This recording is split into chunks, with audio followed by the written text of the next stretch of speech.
Viral এই video miss করা যাইব না। আমাকে শেখ হাসিনা চাচি শিখাই গেছে এই রেসিপি। ও বাড়িতে ইয়ে পড়ছে শেখ হাসিনা চাচির এই রেসিপি খাওয়াইয়া বিদায় জানাইতাছে। এর কথা কি আর কমো, ভাইয়ের বউ চইলাইছে বাড়িতে, এখন ব্যাগ গুছায় চইলা যাইতে হইব আমাকে শ্বশুর বাড়িতে। কষ্ট পায় লাভ নাই, যাওয়ার আগে শেখ হাসিনা চাচির এই ভাইরাল রেসিপি স্বাদ আছে চুলুম চুলুম করে খাই। আরে চাচি যাওয়ার আগে শিখাই গেছেন যে কি রেসিপি, স্বাদের কোনো জুড়ি নাই। আসসালামু আলাইকুম, কেমন আছেন সবাই? নিশ্চয় আল্লাহর রহমতে অনেক ভালো আছেন। আলহামদুলিল্লাহ আমি জান্নাত নতুন একটা ভিডিও নিয়ে চলে আসলাম আপনাদের মাঝে। বাড়িতে বেড়ানো শেষ কইরা বাড়ির বউ বাড়িতে চলে আসারাই সেই যে দেখেন শেখ হাসিনা চাচির ভাইরাল সেই রেসিপি বানানো শুরু করে দিছে। হাসিনা চাচির এই রেসিপি যে স্বাদের স্বাদ, আর এই রেসিপি আজকে বানানো হইতাছে কারি কুকারের মধ্যে। গ্যাসের বোতলের যে দাম বাড়ছে গ্যাস পুরানোর কি দরকার আছে। শেখ হাসিনা চাচি যাওয়ার আগে শিখাই গেছে একটা রেসিপি, মাঝেই বানায় খাই খুব স্বাদ লাগে আমাকে কাছে। আমি না রোজা রাখতাছি, আর আজকে হলো আমার শেষ রোজা। আবার চলে যাবো শ্বশুর বাড়িতে, তাই ভাবি আজকে শেখ হাসিনা চাচির এই ভাইরাল রেসিপি বানাইয়া খাওয়াইতাছে।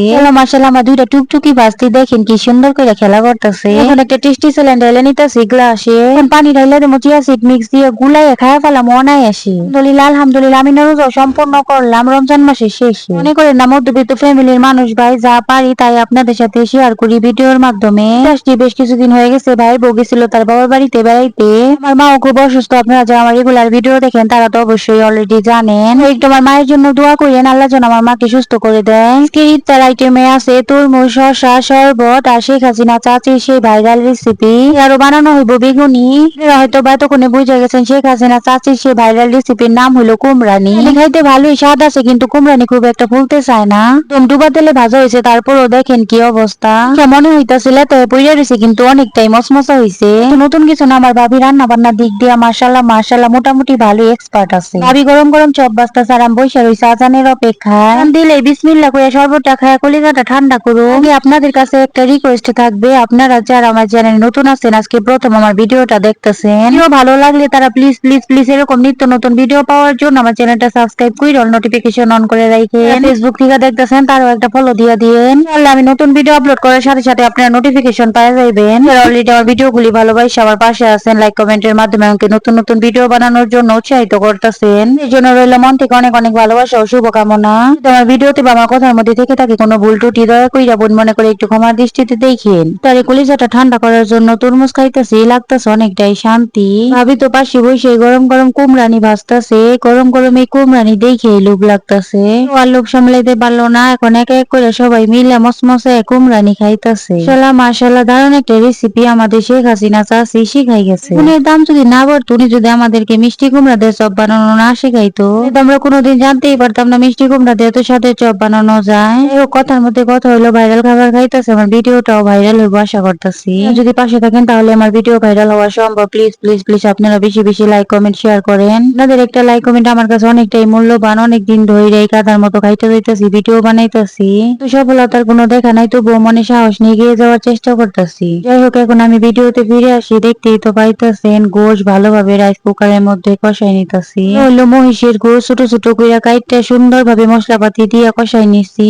এখন গোশ ভালোভাবে সিদ্ধ হওয়ার জন্য পরিমাণ মতো পানি দিয়ে দিচ্ছি। মাশাআল্লাহ মহিষের গোশ খাইতে কিন্তু খুব স্বাদ। এখন ঢাকনা দিয়ে ঢাকা রাখতেছি। দিক দিয়ে আরো কতগুলি কুমড়ানি ভাই জেনেছে আমার ভাবি।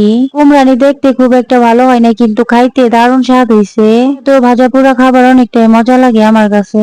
ভালো লাগলে কি হইব, ভাজা পোড়া খাবার খাওয়া স্বাস্থ্যের জন্য কি যে ক্ষতি টের পাওয়া যায় খাওয়ার পরে। এখন অল্প করে মুড়ি মাখায় খাইলাম সবাই মিলে, দারুণ স্বাদ লাগছে আলহামদুলিল্লাহ। মুড়ি খাইতে খাইতে ভুলেই গেছি রাইস কুকারে মহিষের গোশ রান্না করতেছি। মানে শুকায় গোশ সুন্দরভাবে সিদ্ধ হয়ে গেছে।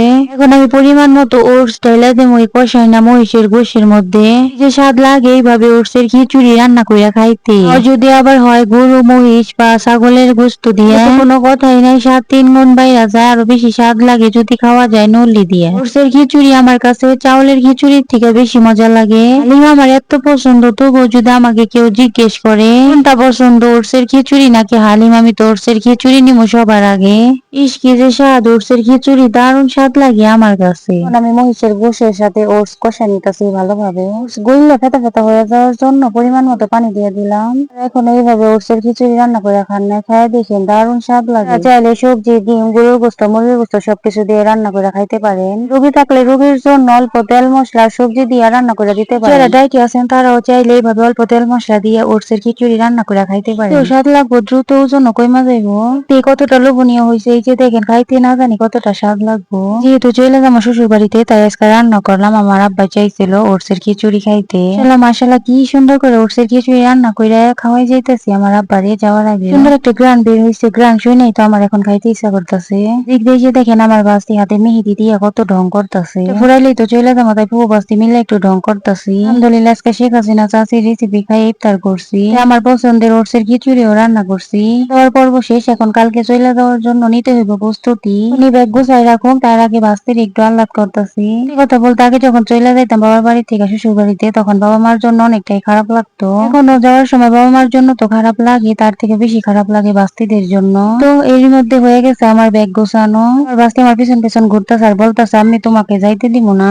চলে তো যাইতেই হইব, ভিডিওটা আর বড় করব না। আমার আপুর আর ভাইয়ারা দেশে বিদেশে যে যেখানে আছেন সবাই ভালো থাকেন, সুস্থ থাকেন। ধন্যবাদ সবাইকে পুরো ভিডিওর সাথে থাকার জন্য। আল্লাহ হাফেজ।